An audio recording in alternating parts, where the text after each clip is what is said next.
Swimming pool ನಲ್ಲಿರೋ ಆ ವ್ಯಕ್ತಿ ಟೈಗರ್ಗೆ ತನ್ನ ಅಸಲಿ ಆಟ ತೋರ್ಸೋದಕ್ ರೆಡಿ ಆಗ್ತಿದ್ರೆ, ಈ ಕಡೆ ಪ್ರಣವ್ ಸಾಮ್ರಾಟ್ಗ್ ಮಾಡಿರೋ ಅವಮಾನದ ಬಗ್ಗೆ ಗೊತ್ತಾಗಿ ಡಿಕೆಗೆ ಅವನನ್ನ ಸುಟ್ ಹಾಕುವಷ್ಟು ಕೋಪ ಬಂತು. ಪ್ರಣವ್ ಕಮಿನ್ ಅಂತ ಡಿಕೆ ಕಿರ್ಚ್ಕೊಂಡ. ಅವನ್ ಆರ್ಡರ್ ಮಾಡಿದ ನೆಕ್ಸ್ಟ್ ಮೂಮೆಂಟೇ ಡಿಕೆ ಒಂದೇ ಏಟ್ಗೆ ಟೇಬಲ್ಲೇ ಮುರಿದೋಗೋ ತರ ಕುಟ್ಟಿ, ಯಾರನ್ನ ಕೇಳಿ ಸಾಮ್ರಾಟ್ ಸರ್ ಚೆಕ್ನ ಹರ್ದೆ ಅಂತ ಕಿರ್ಚ್ದ. ಅವನು ಸಾಮ್ರಾಟ್ನ ಸರ್ ಅಂತ ಕರೆದಿದ್ನ ಪ್ರಣವ್ ಗಮನಿಸ್ಲಿಲ್ಲ. ಸರ್, ಇವನ್ ತಂದಿದ್ದು ಫೇಕ್ ಚೆಕ್ ಸರ್, ನಾನೇ ಚೆಕ್ ಮಾಡಿ ನೋಡಿದೀನಿ, ನನ್ನನ್ನ ಯಾಮರ್ಸೋದಕ್ ನೋಡ್ದ, ಅದಕ್ಕೆ ಹರಿದ್ ಬಿಸಾಕಿದೀನಿ ಅಂತ ಸತ್ಯ ತಲೆ ಮೇಲೆ ಹೊಡೆದಾಗೆ ಹೇಳ್ದ. ಡಿಕೆ ಕೈಲಿರೋ ಕಡ್ಗನ ಒಂದು ರೌಂಡ್ ತಿರುಗಿಸಿ, ಹೌದಾ ಫೇಕ್ ಚೆಕ್ಕ, ನೀನ್ ಚೆಕ್ ಬೇರೆ ಮಾಡಿದ್ಯಾ ಅಂತ ತಿರ್ಗಾ ಕ್ವೆಶ್ಚನ್ ಮಾಡಿದಾಗ ಪ್ರಣವ್ ಸ್ವಲ್ಪ ನರ್ವಸ್ ಆದ. ಸರ್, ನಾನು ನಿಮ್ಮ ಹತ್ರ ಸುಳ್ಳ್ಯಾ ಕೇಳಲಿ, ನಾನು ಹೇಳ್ತಿರೋದು ನಿಜಾನೇ, ಇವನು ದೊಡ್ಡ ಫ್ರಾಡ್ ಸರ್, ಇವನ್ ಏನಾದ್ರೂ ಹೇಳಿದ್ರೆ ನೀವು ನಂಬೇಡಿ ಸರ್. ಏಯ್ ಕತ್ತೆ ಬಡವ ರಾಸ್ಕಲ್, ಅದೆಷ್ಟು ಸುಳ್ಳು ಹೇಳ್ತೀಯೋ? ಸಾಮ್ರಾಟ್ ತಂದಿದ್ ಯಾರ್ ಚೆಕ್ಕು ಅಂತ ಗೊತ್ತಾ? ಅಕ್ರಮ್ ಸರ್ದು. ಅಕ್ರಮ್ ಹೆಸರು ಕೇಳ್ತಿದ್ದಂಗೆ ಪ್ರಣವ್ಗೆ ತಲೆ ಮೇಲೆ ಸಿಡ್ಲು ಬಡ್ದ ಹಾಗಾಯ್ತು. ಸರ್, ಏನ್ ಹೇಳ್ತಾ ಇದ್ದೀರಾ ನೀವು? ಇವತ್ತು ಅದ್ ಯಾವ ಮಗಳಲ್ಲಿ ಎದ್ ಬಂದಿದ್ಯೋ ಏನೋ, ನೀನ್ ಚೆಕ್ ಹರ್ದಾಕಿರೋ ವಿಷಯ ಅಕ್ರಮ್ ಸರ್ಗೆ ಇನ್ನೂ ಗೊತ್ತಾಗಿಲ್ಲ. ಒಂದ್ ವೇಳೆ ಗೊತ್ತಾಗಿದ್ದಿದ್ರೆ ತಲೆ ಕೆಳಗ್ ಮಾಡಿ ನೇತ್ ಹಾಕಿ ಚರ್ಮ ಸುಲಿತಿದ್ರು. ಪ್ರಣವ್ಗೆ ಅದನ್ನ ಇಮ್ಯಾಜಿನ್ ಮಾಡ್ಕೊಂಡೆ ಚಳಿ ಜ್ವರ ಬಂದ ಹಾಗಾಯ್ತು. ನಿಂತಲ್ಲೇ ನಡುಗ್ತಾ ಇದ್ದ. ಸಾಮ್ರಾಟ್ಗೆ ಅವನ ಅವಸ್ಥೆ ನೋಡಿ ನಗು ಬರ್ತಿತ್ತು. ಡಿಕೆ ಡೀಪಾಗಿ ಉಸಿರೆಳ್ಕೊಂಡು, ಹಾ ಆಗಿದ್ದಾಗಿದೆ, ಈಗೊಂದ್ ಕೆಲ್ಸ ಮಾಡು, ಅಲ್ಲಿರೋ ಟೇಪ್ ತಗೊಂಡು ನೀನ್ ಹರ್ದಿರೋ ಚೆಕ್ನ ನೀನೇ ಎಣ್ಸು ಅಂದ. ಸರ್, ಏನ್ ಹೇಳ್ತಾ ಇದ್ದೀರಾ? ಅಷ್ಟೊಂದ್ ಪೀಸ್ನ ಅಣ್ಸೋಕಾಗುತ್ತಾ? ಪ್ರಣವ್ ಕಕ್ಕಾಬಿಕ್ಕಿಯಾಗಿರೋ ಕಾಗೆ ತರ ಆಗೋದ. ಮರೇ, ಅಷ್ಟೊಂದ್ ಪೀಸ್ ಮಾಡಿ ಬಿಸಾಕೋಕಾಗುತ್ತೆ ಅಂದ್ಮೇಲೆ ಅಣ್ಸೋಕೂ ಆಗ್ಬೇಕಲ್ವಾ? ಇನ್ನೊಂದ್ ಅವರ್ ಟೈಮ್ ಕೊಡ್ತೇನೆ, ಈ ಕೆಲ್ಸ ಮುಗಿಸಿ ನಿನ್ ಗಂಟು ಮುಟ್ಟೆ ಕೊಟ್ಕೊಂಡು ಹೋಗ್ತಾ ಇರೋ, ಯು ಆರ್ ಫೈರ್ಡ್. ಅಯ್ಯಯ್ಯೋ, ದಯವಿಟ್ಟು ಹಾಗೆ ಮಾಡ್ಬೇಡಿ ಸರ್ ಅಂದು ಬೇಗ ಚೆಕ್ ಪೀಸ್ಗಳನ್ನ ಕೈಗೆ ಎತ್ಕೊಂಡ. ನಿನ್ ಕೆಲ್ಸ ಮುಗೀತು, ಆಚೆ ಹೋಗು ಅನ್ನೋ ತರ ಸನ್ನೆ ಮಾಡ್ದ.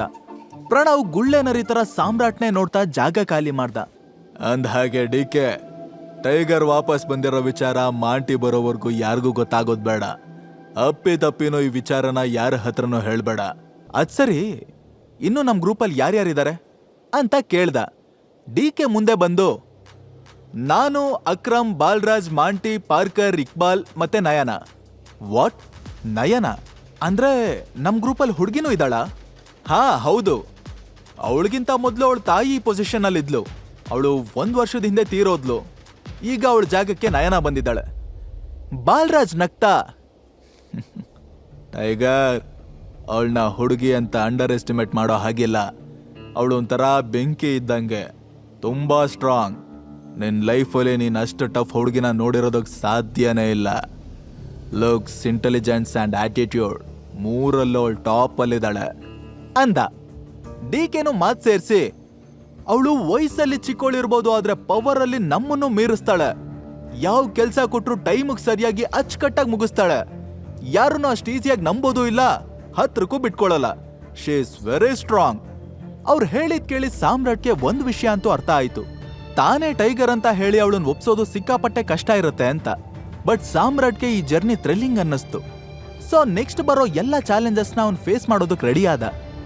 ನಯನನ ಮೀಟ್ ಮಾಡ್ಬೇಕು ಅನ್ನೋ ಕ್ಯೂರಿಯಾಸಿಟಿ ಇನ್ನೂ ಜಾಸ್ತಿ ಆಯ್ತು.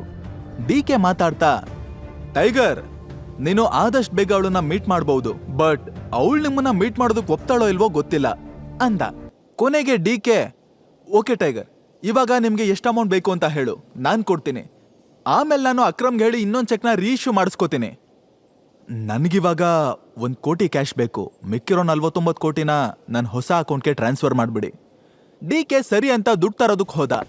ಆಗ ಟೈಗರ್ ಬಾಲ್ರಾಜ್ ಹತ್ರ ಕ್ಯೂರಿಯಸ್ ಆಗಿ, ಆ ನಯನ ಎಲ್ಲಿರ್ತಾಳೆ ಅಂತ ಕೇಳ್ದ. ನನಗೆ ಪ್ರೊಫೆಷನಲ್ ಆಗಿ ಮಾತ್ರ ಅವಳ ಬಗ್ಗೆ ಗೊತ್ತು, ಪರ್ಸನಲ್ ಆಗಿ ಏನೂ ಗೊತ್ತಿಲ್ಲ. ಅಷ್ಟರಲ್ಲಿ ಬಾಲ್ರಾಜ್ಗೆ ಏನೋ ಮೆಸೇಜ್ ಬಂತು. ಮೆಸೇಜ್ ಓದ್ದೋನೆ ಸಾಮ್ರಾಟ್ ಕಡೆ ತಿರುಗಿ, ಟೈಗರ್, ಅರ್ಜೆಂಟ್ ಆಗಿ ನಿನ್ಗೆ ಈಗ ಒಂದು ಕಾರ್ ಬೇಕು, ಇಲ್ಲಿಂದ ಸೀದಾ ಗ್ಲೋಬಲ್ ಮೋಟಾರ್ಸ್ಗೆ ಹೋಗು. ನಾನು ಮ್ಯಾನೇಜರ್ಗೆ ಹೇಳಿರ್ತೀನಿ, ನಿನ್ನ ಕಾರ್ ರೆಡಿ ಇರುತ್ತೆ. ನೀನಲ್ಲಿ ದುಡ್ಡು ಗಿಡ್ ಏನು ಕೊಡೋದು ಬೇಡ, ನಾನು ಕೊಡ್ತೀನಿ. ಆಮೇಲೆ ನೀನು ಅಧಿಕಾರಕ್ಕೆ ಬಂದ್ಮೇಲೆ ಡಬಲ್ ಅಮೌಂಟ್ ವಾಪಸ್ ಕೊಡುವಂತೆ ಅಂತ ಅವ್ನು ಬೆಂತಟ್ ಹೇಳ್ದ. ಯಾಕೋ ಗೊತ್ತಿಲ್ಲ, ಸಾಮ್ರಾಟ್ಗೆ ಬಾಲ್ರಾಜ್ ಕ್ಯಾರೆಕ್ಟರ್ ಒಂಥರಾ ಇಷ್ಟ ಆಗ್ತಿತ್ತು. ಅಷ್ಟರಲ್ಲಿ ಡಿಕೆನು ದುಡ್ಡು ತಗೊಂಡ್ ಬಂದ. ಸಾಮ್ರಾಟ್ ಇದನ್ನ ತಗೊಂಡು ಶೋರೂಮ್ ಕಡೆ ಹೊರಟ. ಶೋರೂಮ್ ಮ್ಯಾನೇಜರ್ ಡೋರ್ ಹತ್ರ ನಿಂತ್ಕೊಂಡು ಅವನಿಗೋಸ್ಕರನೇ ವೇಟ್ ಮಾಡ್ತಾ ಇದ್ದ. ಬಾಲರಾಜ್ ಆರ್ಡರ್ ಮಾಡಿದ್ದ ಅಂದ್ರೆ ಸುಮ್ನೆನಾ? ಅವನು ಸಾಮ್ರಾಟ್ನ ನೋಡಿದ ಕೂಡ್ಲೆ, ಸರ್, ನೀವು ಸಾಮ್ರಾಟ್ ಸರ್ ಅಲ್ವಾ? ಹಾ ಹೌದು, ನಾನೇ. Sir please come with me ಅಂತ ಹೇಳ್ತಾ ಸಾಮ್ರಾಟ್ನ ಒಳಗಡೆ ಕರ್ಕೊಂಡು ಹೋದ. ಈಗ ಸಾಮ್ರಾಟ್ ಕಣ್ಮುಂದೆ ಕಾಸ್ಟ್ಲಿ ಕಾರ್ಗಳ ದೊಡ್ಡ ಲೈನೇ ಇತ್ತು. ಅದ್ರ ಮಧ್ಯೆ ಒಂದು ಹಳೆ ಗುಜ್ರಿ ಕಾರ್ ನಿಂತಿತ್ತು. ಮ್ಯಾನೇಜರ್ ಅದನ್ನ ತೋರಿಸಿ, ಸರ್ ಇದೇ ನಿಮ್ ಕಾರು ಅಂದ. ಬಟ್ ಸಾಮ್ರಾಟ್ ಕನ್ಫ್ಯೂಸ್ ಆಗೋಕ್ಕೂ ಟೈಮ್ ಕೊಡ್ದೆ ಡೋರ್ ಓಪನ್ ಮಾಡಿ ತೋರಿಸ್ತಾ. ಅದ್ರ ಇಂಟೀರಿಯರ್ ನೋಡಿ ಅವನ್ಗೆ ನಿಂತಲ್ಲೇ ಸ್ವರ್ಗ ರಪ್ ಅಂತ ಕಣ್ಮುಂದೆ ಬಂದ ಹಾಗಾಯ್ತು. ಆಕ್ಚುಲಿ ಆ ಕಾರ್ ಎಲ್ಲ ಕಾರ್ಗಿಂತ ಕಾಸ್ಟ್ಲಿದಾಗಿತ್ತು. ಬಟ್ ಹೊರಗಿಂದ ನೋಡಿದ್ರೆ ಗುಜ್ರಿಗೂ ಲಾಯಕ್ಕಿಲ್ದೇ ಇರೋ ಹಳೆ ಕಾರ್ ತರ ಕಾಣಿಸ್ತಿತ್ತು ಅಷ್ಟೇ. ಸಾಮ್ರಾಟ್ ಐಡೆಂಟಿಟಿ ರಿವೀಲ್ ಆಗೋವರೆಗೂ ಹೀಗೆಲ್ಲ ಮಾಡ್ಲೇಬೇಕಲ್ಲ. ಸರ್ ಇದು ನಿಮ್ಗಿಷ್ಟ ಆಯ್ತಾ? ನಾನ್ ಪೇಪರ್ಸ್ ರೆಡಿ ಮಾಡ್ಲಾ ಅಂದಾಗ ಸಾಮ್ರಾಟ್ ಎಕ್ಸೈಟ್ಮೆಂಟ್ ಅಲ್ಲೇ ತಲೆ ಆಡಿಸ್ತಾ. ಅಷ್ಟರಲ್ಲಿ ಹಿಂದೆಯಿಂದ ಒಂದ್ ಲೇಡಿ ವಾಯ್ಸ್ ಕೇಳಿಸ್ತು. Hello, excuse me. ಸಾಮ್ರಾಟ್ ಹಿಂದೆ ತಿರುಗಿ ನೋಡ್ದವನು ಸರ್ಪ್ರೈಸ್ ಆಗಿ ಅಲ್ಲೇ ನಿಂತ್ಬಿಟ್ಟ. ಯಾಕಂದ್ರೆ ಅವಳು ಬೇರೆ ಯಾರೂ ಅಲ್ಲ, ಸಾನ್ಯಾ ಫ್ರೆಂಡ್ ಚೈತ್ರಾಲಿ ಆಗಿದ್ಲು. ಅವತ್ತು ಅಕ್ರಮ್ ಪಾರ್ಟಿಲಿ ಚೈತ್ರಾಲಿ ಸಾನ್ಯಾ ಜೊತೆ ಮಾತಾಡೋದನ್ನ ಸಾಮ್ರಾಟ್ ನೋಡಿದ್ದ. ಡೈರೆಕ್ಟ್ ಆಗಿ ಅವನ ಜೊತೆ ಮಾತಾಡದೇ ಇದ್ರು ಆಗಾಗ ಚೈತ್ರಾಲಿ ಸಾಮ್ರಾಟ್ನ ಅನುಮಾನದಿಂದ ನೋಡ್ತಾ ಇದ್ಲು. ಸಾಮ್ರಾಟ್ ಎಲ್ರೂ ಮುಂದೆ ತೋರಿಸ್ಕೊಳ್ಳೋಷ್ಟು ಸಾಧಾರಣ ವ್ಯಕ್ತಿ ಅಲ್ಲ ಅಂತ ಅವಳಿಗೆ ಅವತ್ತಿಂದನೇ ಡೌಟ್ ಸ್ಟಾರ್ಟ್ ಆಗಿತ್ತು. ಹಾಯ್ ಸಾಮ್ರಾಟ್, ನೀನ್ ಕಾರ್ ತಗೊಳ್ಳೋದಕ್ ಬಂದ್ಯಾ? ಯಾವ ಕಾರು? ಸಾಮ್ರಾಟ್ ಅವಳನ್ನ ಇದೇ ಫಸ್ಟ್ ಟೈಮ್ ನೋಡ್ತಿರೋದು ಅನ್ನೋ ತರ ಡ್ರಾಮಾ ಮಾಡ್ತಾ, ನೀವ್ಯಾರು ಗೊತ್ತಾಗ್ಲಿಲ್ಲ ನನ್ಗೆ ಅಂದ. ನಾನ್ ಗೊತ್ತಾಗ್ಲಿಲ್ವಾ? ನಾನು ಚೈತ್ರಾಲಿ, ನಿನ್ ಹೆಂಡತಿ ಸಾನ್ಯಾ ಫ್ರೆಂಡ್. ಚೈತ್ರಾಲಿ ಕಾಲ್ ಮಾಡೋದಕ್ ಮುಂದಾದ್ಲು. ತಕ್ಷಣ ಸಾಮ್ರಾಟ್ಗೆ ಎದೆ ಜಲ್ ಅಂತು. ಹೇ ನೋ, ಸುಮ್ನೆ ಯಾಕೆ ಕಾಲ್ ಮಾಡಿ ಅವಳನ್ನ ಡಿಸ್ಟರ್ಬ್ ಮಾಡ್ತೀಯ? ನಿನಗೆ ನನ್ನಿಂದ ಏನಾದ್ರೂ ಕೆಲಸ ಆಗ್ಬೇಕಿದ್ರೆ ಹೇಳು, ನಾನ್ ಮಾಡ್ಕೊಡ್ತೀನಿ. ಸಾಮ್ರಾಟ್ ಸಾನ್ಯನ್ ಹೆಸರು ಕೇಳಿದ್ರೇನೆ ಭಯ ಬೀಳೋದ್ ನೋಡಿ ಚೈತ್ರಾಲಿ ಮುಖದಲ್ಲಿ ನಗು ಬಂತು. ಹೀಗ್ ದಾರಿಗ್ ಬಾ, ಐ ವಾಂಟ್ ಎ ಟ್ರೀಟ್. ನೀನ್ ನನಗ್ ಟ್ರೀಟ್ ಕೊಡಿಸ್ಬೇಕು. ರೆಫ್ಯೂಸ್ ಮಾಡಿದ್ರೆ ಏನಾಗುತ್ತೆ ಅಂತ ಗೊತ್ತು ತಾನೆ? ನಿನ್ ಹೆಂಡತಿ ಕ್ಲೋಸ್ ಫ್ರೆಂಡ್ ನಾನು, ನೆನಪಿರ್ಲಿ ಅಂತ ಹೇಳಿ ಅವಳೆ ಕಾರ್ಡ್ ಅವ್ರು ತೆಗೆದು ಕೂತ್ಕೊಂಡ್ಲು.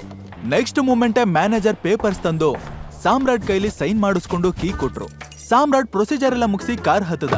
ಚೈತ್ರಾಲಿ ಸ್ಟೇಟಸ್ ತಕ್ಕಂತೆ ಟ್ರೀಟ್ ಕೊಡಿಸ್ಬೇಕು ಅಂದ್ರೆ ಲಕ್ಸುರಿಯಸ್ ಹೋಟೆಲ್ಗೆ ಹೋಗ್ಬೇಕಿತ್ತು. ಒಂದ್ ವೇಳೆ ಅವಳಿಗೆ ಟ್ರೀಟ್ ಇಷ್ಟ ಆಗದೆ ಇದ್ರೆ ಸಾನ್ಯಾ ಹತ್ರ ಚಾಡಿ ಹೇಳ್ತಾಳೆ. ಇದೆಲ್ಲ ಅಂದಾಜ್ ಮಾಡಿನೇ ಸಾಮ್ರಾಟ್ ಗೋಲ್ಡನ್ ಲೋಟಸ್ಗೆ ಕರ್ಕೊಂಡು ಹೊರಟ. ಹೋಟೆಲ್ ರೀಚ್ ಆಗಿ ಕಾರ್ ಪಾರ್ಕ್ ಮಾಡ್ತಿದ್ದಂಗೆ ಸಾಮ್ರಾಟ್ ಫೋನ್ ರಿಂಗ್ ಆಯ್ತು. ಅದು ಅಕ್ರಮ್ ನಂಬರ್ ಆಗಿತ್ತು. ಹಲೋ, ಹೇಳಿ ಅಂಕಲ್. ಹಾ ಟೈಗರ್, ನಿನ್ ಕಾರ್ ನಮ್ ಹೋಟೆಲ್ ಒಳಗಡೆ ಬಂದಿದ್ ನೋಡ್ದೆ. ಏನ್ ವಿಷಯ? ನನ್ ಜೊತೆ ಮಾತಾಡೋದಿತ್ತ? ಇಲ್ಲ ಅಂಕಲ್, ನನ್ ಫ್ರೆಂಡ್ ಜೊತೆ ಲಂಚಕ್ ಬಂದಿದ್ದೀನಿ. ಸರಿ, ಹಾಗಾದ್ರೆ ನನ್ VIP ಕಾರ್ಡ್ ಕೊಡ್ತೀನಿ. ಮೇಲ್ಗಡೆ ಆಫೀಸಿಗೆ ಬರೋದಕ್ಕಾಗತ್ತಾ? ನಾನ್ ಬಂದ್ರೆ ಸುಮ್ನೆ ನಿನ್ ಮೇಲೆ ಎಲ್ರೂ ಅಟೆನ್ಷನ್ ಹೋಗುತ್ತೆ. ಹಾ ಅಂಕಲ್, ಬರ್ತೀನಿ. ಸಾಮ್ರಾಟ್ ಕಾಲ್ ಕಟ್ ಮಾಡಿ ಚೈತ್ರಾಲಿ ಜೊತೆ ಒಳಗ್ ಬಂದ.